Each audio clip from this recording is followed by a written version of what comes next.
Welcome to Custom Home Builder Solutions, also known as CHS, a job costing, full accounting, and profit management software for the professional home builder. In this continuing series of videos about, first of all, estimated cost at completion, and then the resulting variance reports is what this video is going to be about, the resulting variance reports based on, generally based on the current estimated cost at completion that we've been going through in our previous videos about how CHS does such a great job of calculating that and making it your dashboard. I'm going to click on this button for budget/estimates, and it says costs, revenues report, costs, revs, reports, remain to pay, receive, etc. And so we'll go here. And in our previous videos, I've been clicking on the ECC worksheet to open the ECC worksheet, which I already have open for our demo job. And what I'm going to talk about is reports. And you'll see there's a big reports button at the top of the ECC worksheet that has all kinds of reports. And if you've slid it down before, it'll reopen slid down. But I'm going to go over several of these reports in this video. But what I'd like to point out is if I go back to that list of jobs that we originally opened, that opens pretty fast, you don't really have to open the ECC worksheet, except that quite often you will, because you'd like to do a little bit of studying on it and adjusting anything that you might need to adjust, etc., before you do your reports. But you can quickly get to those same reports for that job without opening the estimated cost of completion worksheet by clicking this link that says up here at the top of the column, reports, ECC/variances/revs, and that means revenues, and /balance, and that's referring to the contract balance that we'll talk about in a different video here soon. So I'm going to click on that to open the reports. I just wanted to let you know there was a couple of different places you could use to get to those reports. If you're just needing to get to them quickly and not do anything to your ECC, you might want to come to it this way. First of all, you'll notice that at the top it says it is very critical that you review and update the estimated cost of completion worksheet before printing most of these reports. I decided to base most of our job cost variance reports based on your current EC, and that's because it is the best information to compare your budgets to where you think your estimated cost at completion will be, so that you can watch job overages, cost overages early in the job, rather than just comparing your original budget to your actual costs, which really doesn't tell you a whole lot until the end of the job, which I mentioned in the previous video. The other thing is that you can, before a few of these reports, you might want to make sure that you open the screen and set this at the right type of job that it is, cost plus markup, fixed contract. So if you haven't already done that, which you usually would do this when you're working on the job budget and not at this point, but I still put that button there so that you could check mark whether this is a fixed contract, cost plus markup. That way you can enter a price and profit percents and markup percents based on your type of contract. If it's fixed, you'd enter a price, but you can also monitor from here where your estimated profit is heading based on your current estimated cost at completion. But that's the reason for that button, is just so you can go there from here if you need to do a little bit on that first. You'll notice that this is marked as a cost plus markup, and this button knows that, so it's going to give you an estimated profit and remaining dollars report for this job. So, and it tells you for more information to click this button up here if you're wondering about how it got the information on this report. And it's a quick estimated profit calculation report that you can do based on your current estimated cost at completion. This is a cost plus markup job, so it'll show 25% markup, and then your ECC plus 25% of your ECC would be your markup amount and your revised price. And it'll show that less your estimated cost at completion, estimated profit on a cost plus markup, those two would always be the same, estimated profit percent, 20%. And then it'll show your price, that revised price, less revenues received, and less outstanding unpaid costs. And we've shown some other videos about how CHS can calculate that for you somewhat, how much has not been paid yet, and the remaining revenues, less outstanding costs. This is revenues minus your outstanding costs expected in. So that's a quick look at that. You can see how that changes if I change it to fixed contract. That calculation will change for you. And let's just change it to fixed for a second. We won't pay, you can get pretty much the same information down here that's on that report. But we'll see how this is changed to fixed or unknown. If you haven't checked anything, it'll play like it's a fixed contract, basically. It won't know. So here's the price typed in by the builder. Here's change order prices being added. We've talked in other videos about how CHS will calculate over or under allowance adjustment based on allowances.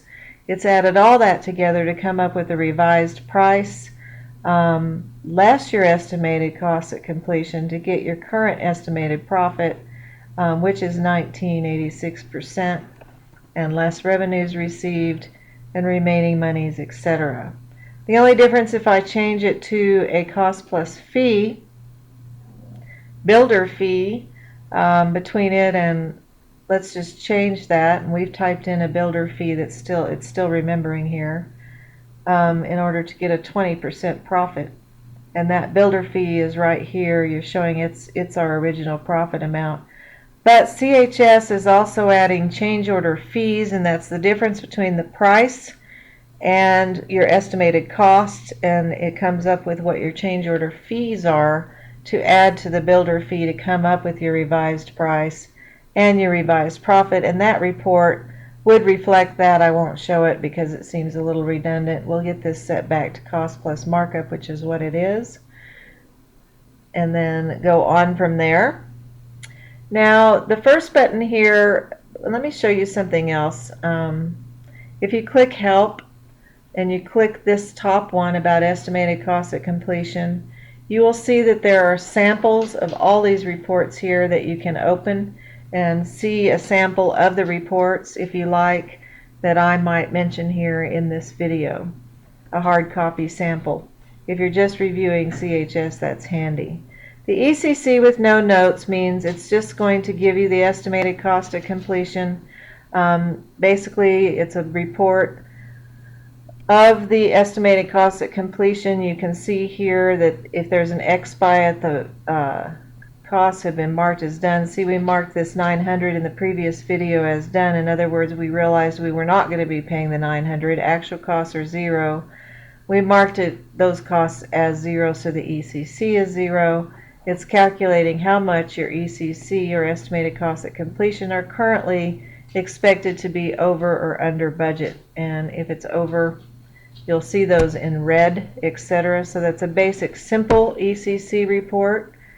The shortened ECC, notice that this one had what is called groups. It's grouping. Cost codes are put under certain groups, so you'll see these various groups here going on, and the totals for the groups. This one is called a shortened one because it has no groups. It's just listing all the costs, codes, and all their ECC information all in one big long line. Maybe this is just because you want a shortened and not as many pages. While I'm here and I'm thinking about it, all reports mostly will open as what is called a quick HTML web report. And this is actually essentially a web page, but we use it because from this we can export this data to Excel, and one without groups would probably be more easy to send to Excel than one that has group headings and stuff. That's just up to you, where you just get your sort of raw data. And you can export these to PDF. You'll notice while you're in HTML, there's no pages. You just scroll. And so it says page 0 of 0. It's not just a website's not really recognizing how many pages you might have in a report. So quite often you will be clicking the button to export to PDF so that you can get nice page headings and page numbers and that kind of thing if this is a report that you'll be sending out to somebody else. This is a shortened one with no group breaks, but you'll see that it's telling us page 3 of 3 now. And it has headings and column titles here at the top, and that can't happen if you print an HTML web report. So if you just go ahead and print on some of the screens that open and you print the HTML, you won't have it honoring page titles, etc. The next one down is the ECC with all notes, and by notes it means notes that you have entered about the budget. It will show both. It says internal notes are shown first and in italics. You'll see some here with italics. Red A is for allowance. That would be in this column, but the notes to the buyer will be underneath the ones in italics, the notes that the buyer might see. So this has both your internal and your buyer notes. You might have been putting in some different buyer notes that are prettier to present a budget report to your buyer and not your internal notes. But this is showing you both sets of notes just in case that helps you analyze your ECC. Notice that this one says it's with buyer notes only and it won't have those internal, so I won't even open it. And sometimes people wanted to hide. There's a column on all these ECCs just to point out how much is for variance POs. But this other report will just hide that column and just show total POs rather than having, let's do the one with buyer notes, hide variance POs. You may be wanting to show something like this to a cost plus buyer, but not wanting to just have the variance POs stand out in their own column. Other builders do want those variance POs to stand out so they can spot them and what's happening with that. This section down here about contract balance reports will be covered in another section of videos I'll be doing in just a little bit. But what I'd like to talk about is when you talk about job cost variance reports, so much of the time builders think they just want to see the budget compared to their actual, and that's what a variance report means, and we do have that, but mostly, like I said, we depend on our variance reports to show us the difference between what we're estimating our cost to be and our original budget, how our estimated costs of completion are moving. And you can make your ECC for a cost code be the same amount as actual by marking it as done, as I was talking about in a previous video. So first of all, we have a great big report up here. These are basically variance reports, really, the ECC reports. But this great big detailed variance cost approval report is going to show you a line for all the ECC information, and then underneath it, let's find one that might have some more entries in our little job we've been messing with. Underneath it, you'll see where costs are right here. That's your actual costs. You'll see the detail of those posted costs. If they're not paid yet, it'll show that in red. And these you'll be able to see what you're paid, but it'll start having all the detail behind your ECC, which can be a really valuable report for looking at why it might be over budget. Our job isn't that far along yet, so you can see right here this 1,700 over budget, the ECC is over budget, and you can see that that's probably coming in from mostly from this extra for soil conditions just by taking a glance. So that gives you a lot of really valuable information. I've seen builders carrying this around almost like a Bible or something.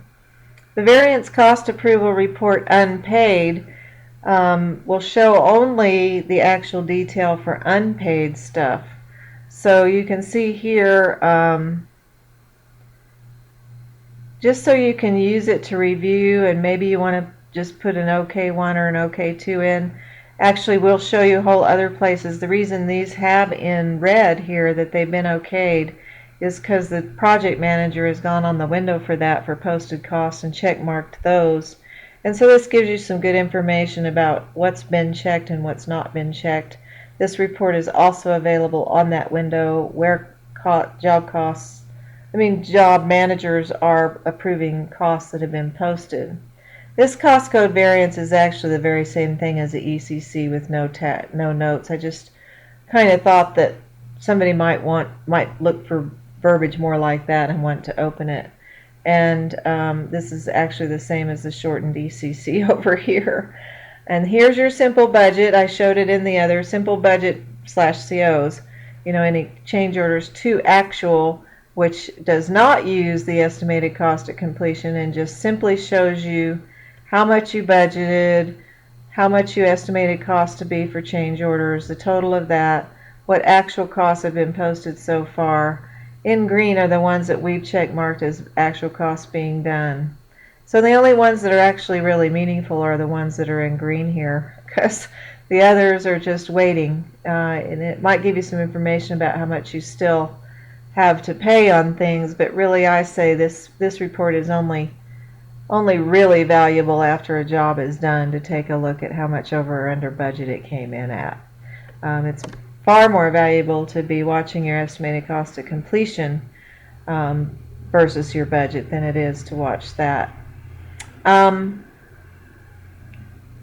Then we have one that's called original budget to actual with unit cost variance.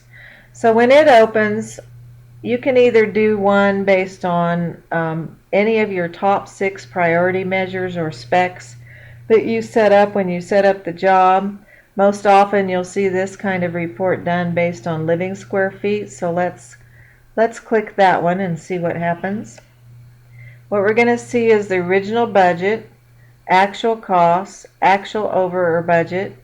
Then we'll see the budgeted unit cost based on this 4,300 living square feet, actual unit cost, and actual over under.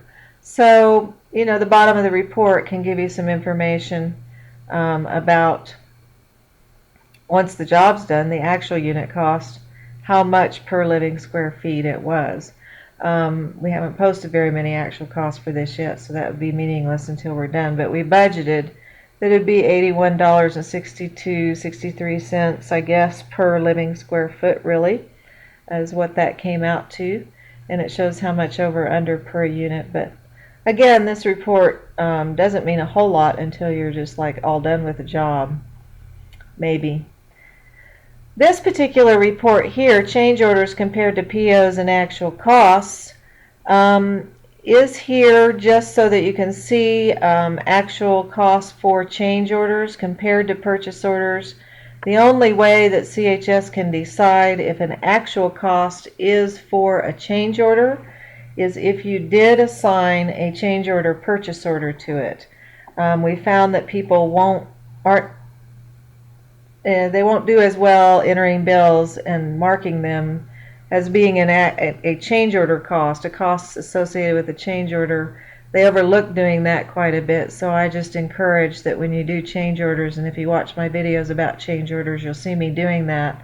I encourage that you attach a purchase order to the change order cost lines, and then that way, when you use the PO number to post the bill, CHS can tie those together and show you how much costs have been attached. It shows the estimated CO cost, the purchase orders for the CO, which is a little more because we were showing something funny while we were doing a video than what we estimated our change order to be.